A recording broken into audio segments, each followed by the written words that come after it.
boring about it. Like mixing the style.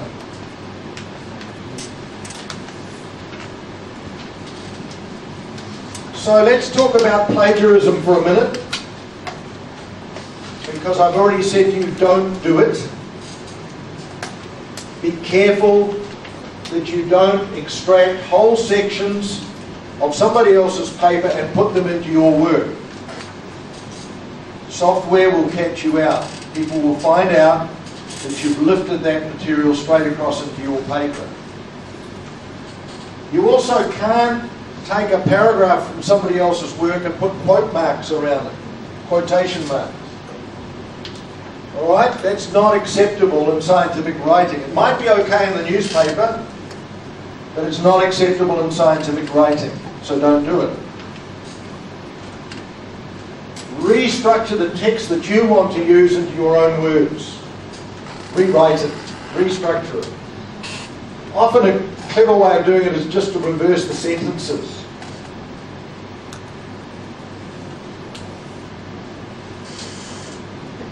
And don't put information in and not cite the paper. That's just as dishonest. Don't make a claim that you've got from somebody else and put it in your paper. If you've got the idea from somewhere else, show where you got that idea from. Yes? Restructure, like okay, it may have one main paper, and people always like cite that paper and reconstruct it. And when I reconstruct, you reconstruct. Maybe it's the same. Back to the same, back to the original. Yes. Yeah, I think if you're only talking about one or two sentences, nobody's going to get upset about that. But where you've got a whole paragraph, then yes, they're going to pick that up. The odd sentence, sometimes you can't restructure it, you just have to use it. That's not a serious crime, it's not a big problem. But just be careful, just be careful. All right, I think we've had enough on that. Another question is on the way to properly citing the literature. So if there is a general fact, you usually cite the paper that from which you directly read. But if that idea, that paper is actually cite the original paper, another one. So which paper do you cite? The one that you read or the original one? I'm not sure if you heard that at the back of the room, but sometimes you will have read a paper that cites a reference. Do you cite the original reference or do you cite the paper that you're reading? You can actually do both, depending on... No, you can use either style. Personally, I like to go back to the original reference. And one of the problems that you students will find if you're using electronic searching is that you probably won't be looking at references much older than about 1965. I used to play a game with myself and always try and cite a paper from 1890. And you wouldn't believe how often I could do that. There's not a lot of things that are actually new. Some old papers were very, very good, and it's really nice to acknowledge them if you can. But that's extreme. So try and go back to the original reference if you can. Try and read it if you can, because time often causes the original message to be changed. People make interpretations given the knowledge at that time, which can change over time. So sometimes when you go back and read the paper, you say, the authors actually didn't say that at all. It's just been interpreted that way subsequently, but that's not what they said originally, not what they found originally. It's assumptions people have made, so it's important to go back to the original paper. What you can, however, do is, if you can't access that paper, you can put the reference as cited in, and then the reference that you read. But you only put in the reference list the reference that you read. You don't put the one that they cited. You understand that? So the same cite the reference that you read, Yes. not the original one. If you didn't Access it and read it. So you put Smith and Jones 1932 as cited in Banks 2001. Your reference list shows Banks 2001, and that's all. But if you can go back and read the 1930 paper and cite, then you can cite that directly. But be very careful about older papers that are misinterpreted or interpreted in a different way than the authors intended. You need to go back and read them. Again, a good example. I used to do a lot of controlled environment research. And there was paper after paper that got into the textbooks to say that plants could not grow under continuous light. And they cited a guy called Fritz Wendt that did the work in 1949. I went back and read that paper that was written in 1949. It's not what the author said at all. It was a misinterpretation. People were measuring stem elongation rate. They weren't measuring growth. But they interpreted that as being growth. And then it became very misleading. So be very careful about not going back and reading the original papers. I think we've said enough about plagiarism.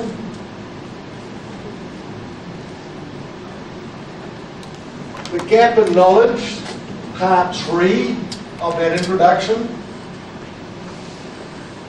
stated towards the end of that introduction, just before you state what it is that your objective was.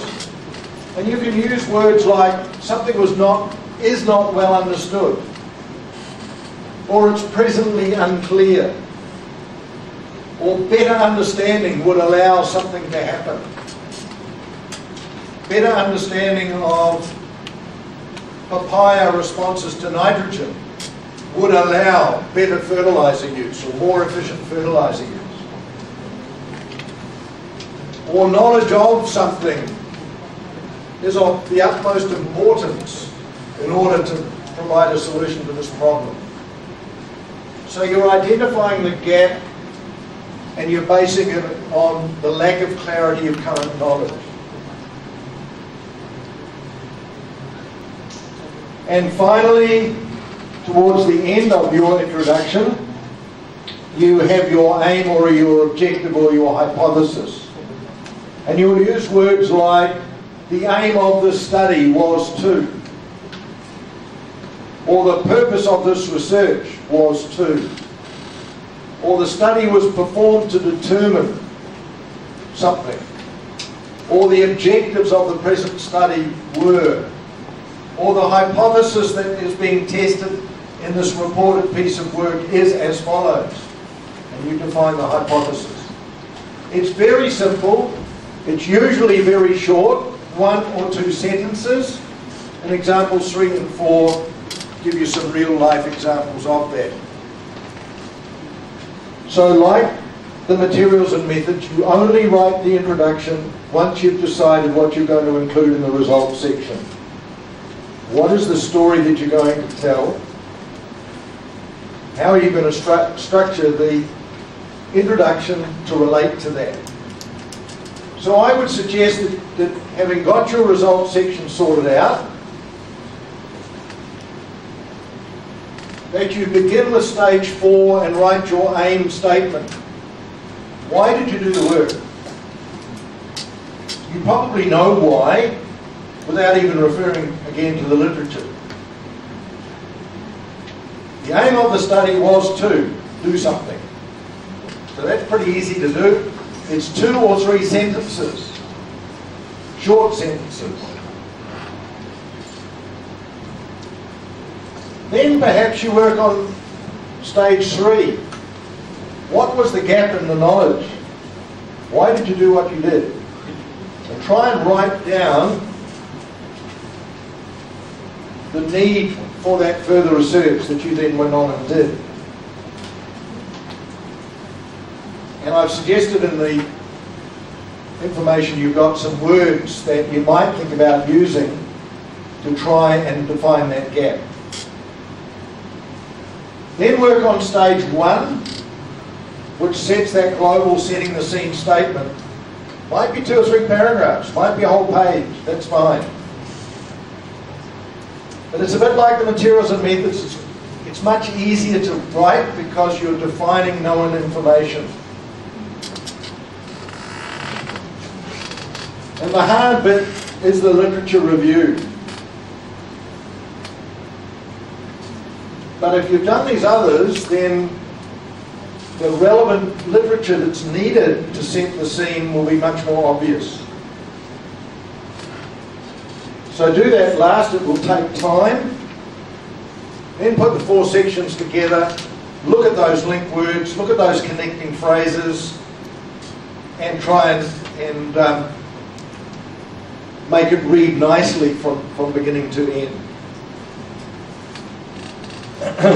The question I was asked is, having refereed a lot of manuscripts, what weak points do authors have? I guess my answer is many. Some people don't tell you why they did the work. So you read the introduction and it's all about big broad statements, and they don't actually tell you specifically what they set out to do. They forget to tell you that. Probably find that in the discussion later, but not in the introduction. You'll often find that the literature review is very poorly organised. I used the example earlier of them moving from like pruning to flowering, back to pruning to fertilisers, back to pruning. So your mind is going every which way to try and follow them. Just poorly organised.